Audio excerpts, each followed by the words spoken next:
Hi ನಮಸ್ಕಾರ, welcome to my mini log. ಇವತ್ತು ಬೆಳಗ್ಗೆನೇ ಎದ್ದು ರೆಡಿಯಾಗಿ ಪೂಜೆ ಎಲ್ಲ ಮುಗಿಸ್ಕೊಂಡು ಕಾಲೇಜ್ಗೆ ಹೋಗೋಣ ಅಂತ ಬಸ್ ಸ್ಟ್ಯಾಂಡ್ಗೆ ಹೋದೆ.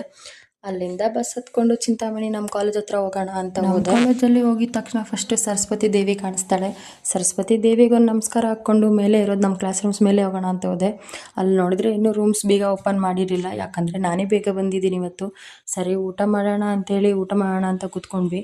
ನನ್ನ ಬಾಕ್ಸ್ ಓಪನ್ ಮಾಡಿದೆ. ಐಶು ಏನು ಮಾಡ್ಕೊಬಂದಿದ್ದೀಯ ಅಂದ್ಲು. ನಾನು ಅನ್ನ ಮತ್ತು ಗ್ರೀನ್ ಚಟ್ನಿ ಮಾಡ್ಕೊಂಬಂದಿದ್ದೀನಿ ಅಂತಂದೆ. ಅದಕ್ಕೆ ಅವಳ ರಿಯಾಕ್ಷನ್ ಹೆಂಗಿತ್ತು ಗೊತ್ತಾ? ಊಟ ಮಾಡಿಕೊಂಡು ಕ್ಲಾಸ್ಗೆ ಹೋಗೋಣ ಅಂತ ಹೋದರೆ ನಮ್ಮ ಬೇಂಚ್ ಮೇಲೆ ಕುತ್ಕೊಳಕ್ಕೆ ಹೋದರೆ ನಮ್ಮ ಯುರಾಣಿಯವರು ಬೇಂಚ್ ಮೇಲೆ ಕೆತ್ತನೆ ಮಾಡಿಬಿಟ್ಟಿದ್ರು. ಸರಿ ಅಂತ ಹೇಳಿ 2 ಕ್ಲಾಸ್ ಕೇಳಿಕೊಂಡು ಮತ್ತೆ ವಾಪಸ್ ನಮ್ಮಮ್ಮ ಬಂದಿದ್ರು ಅಂತ ಬಂಗಾರ ಅಂಗಡಿಗೆ ಹೋಗಬೇಕು ಅಂತ ಬಂದೆ. ಸರಿ ಅಂತ ಅಂಗಡಿಗೆ ಹೋಗ್ಬಿಟ್ಟು ಏನೋ ಸ್ವಲ್ಪ ಪರ್ಚೇಸಿಂಗ್ ಇತ್ತು, ಎಲ್ಲ ತೊಗೊಂಡು ನಾನು ಕಿವಿ ಚುಚ್ಚಿಸ್ಕೋಬೇಕು ಅಂತ ಹೋದೆ. ಇಷ್ಟಪಟ್ಟಿದ್ದು ತೊಗೋಬೇಕಂದ್ರೆ ಕಷ್ಟಪಡಲೇಬೇಕಲ್ವಾ. ಹಾಗೆ ನಾನು ಇಷ್ಟು ದಿನ ತೊಗೋಬೇಕು ಚುಚ್ಚಿಸ್ಕೋಬೇಕು ಅಂತ ಆಸೆ ಇಟ್ಕೊಂಡಿದ್ದೆ. ಫೈನಲಿ ಇವತ್ತಾಯಿತು. ಚಿಂತಾಮಣಿಯಿಂದ ಮನೆಗೆ ಹೋಗೋಣ ಅಂತ ನಾನು ನಮ್ಮಮ್ಮ ಮನೆಗೆ ಬಂದ್ವಿ. ಮನೆಗೆ ಬಂದು ಫ್ರೆಶ್ ಅಪ್ ಎಲ್ಲ ಆಗಿ ಕಾಫಿ ಕುಡಿದು ಸ್ವಲ್ಪ ತಿಂಡಿ ಕೊಟ್ಟರು ನಮ್ಮ ಅಜ್ಜಿ.